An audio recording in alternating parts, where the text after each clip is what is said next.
Good morning, class 6. Today we will do Bindusara. Bindusara succeeded Chandragupta and ruled from 297 BCE to 272 BCE. Bindusara was an able ruler like his father. Chandragupta के बाद उसके बेटा Bindusara rule करने लगा। वो कब से रूल करने लगा? 297 BCE से लेकर 272 BCE तक। वो एक एबल रूलर था अपने फादर की जैसा। Bindusara further extended his boundary of Mauryan Empire. His empire included the whole of India except the region of Kalinga and the Dravidian kingdoms of the south.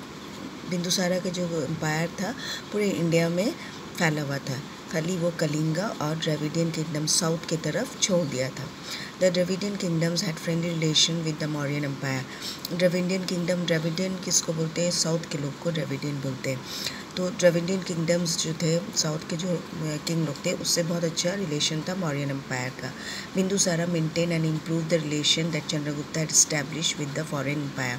Chandragupta का जो relation था foreign empire से, बिंदुसारा उसको continue किया और अच्छा relation वो भी रखा। After Bindusara's death, Ashoka won the bitter struggle of succession to the throne and become the next Mauryan king.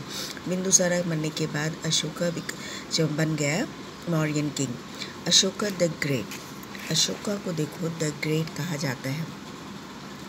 Ashoka, the third Mauryan king, ruled for 40 years from 272 BCE to 232 BCE. Ashoka जो था वो 40 years तक rule किया और वो third Mauryan king था। He is counted among the greatest king of the world, और अशोका को ग्रेटेस्ट किंग बोला जाता है वर्ल्ड का, इसीलिए अशोका के आगे द ग्रेट लगता है। Ashoka also known as Devanampriya, meaning the beloved of gods, and Priyadarshi was the greatest conqueror. Ashoka को दूसरे नाम से भी जाना जाता है। देवनम्प्राय मतलब जो अल्लाह के बहुत करीब होता है, बहुत प्यारा होता है, और प्रियदर्शी के मतलब होता है जो बहुत सबसे बड़ा कॉन्करर।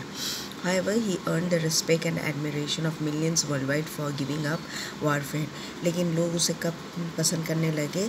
जब वो हमेशा बहुत बड़ा लड़ाकू किंग था, हमेशा लड़ाई करता था, और जब भी वो लड़ता था हमेशा जीतता था।